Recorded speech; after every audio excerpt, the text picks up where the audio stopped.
এত ঠান্ডায় রোজ রাতে ঘুমোতে যাওয়ার সময় ভাবি যে খুব আরাম করে কম্বলের নিচে ঘুমোবো, কিন্তু ছোট বাচ্চা থাকলে যা হয় মায়েদের আর আরাম করে ঘুমানো হয় না। সারা রাত্রি পার হয়ে ভোর হয়ে যায় বাচ্চার গায়ের কম্বল ঠিক করতে করতে। তো আমার মতন আমি জানি প্রত্যেকটা মায়ের এই সমস্যা। সকালবেলায় ব্যাগ খুলে আবার মাথাটা গরম হয়ে গেছে, দেখি কিনা খাসির মাংস নিয়ে হাজির। যেহেতু অনেক দিন বাদে এনেছে তাই বেশি কিছু বলিনি। সেই মতো মাংস ধুয়ে পরিষ্কার করে আদা রসুন কাঁচা লঙ্কা টমেটো পেঁয়াজ বাটা দিয়ে মাংসটা ম্যারিনেট করলাম। তার মধ্যে গুঁড়ো মশলা বলতে নুন হলুদ লঙ্কার গুঁড়ো আর সর্ষের তেল দিয়ে মাখিয়ে আধ ঘন্টা রেখে দিয়েছি।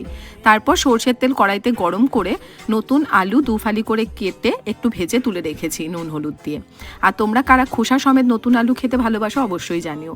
ওই তেলের মধ্যে আরেকটু তেল অ্যাড করে তেজপাতা শুকনো লঙ্কার গোটা গরম মশলা ফোড়ন দিয়ে দুটো মিডিয়াম সাইজের পেঁয়াজ কুচি আর কয়েক কোয়া রসুন একটু ভেজে নিয়ে ম্যারিনেট করা মাংসটা দিয়ে খুব ভালোভাবে মিশিয়ে ঢেকে রেখেছিলাম। ঠিক এইভাবেই ঢেকে ঢেকে প্রায় 1 ঘন্টা মতন আমি রান্না করেছি। তো মাংস কষানো হয়ে যাওয়ার পর ভাজা আলু আর গরম জল দিয়ে কিছুক্ষণ ফুটিয়ে নামানোর আগে 1 চামচ মতো ঘি দিয়েছি। ঘি দিলে না খাসির মাংসের ফ্লেভারটা বেশ ভালো হয়। ঠান্ডা ঠান্ডা দিনে গরম গরম মাংসের ঝোল আর ভাত রেডি।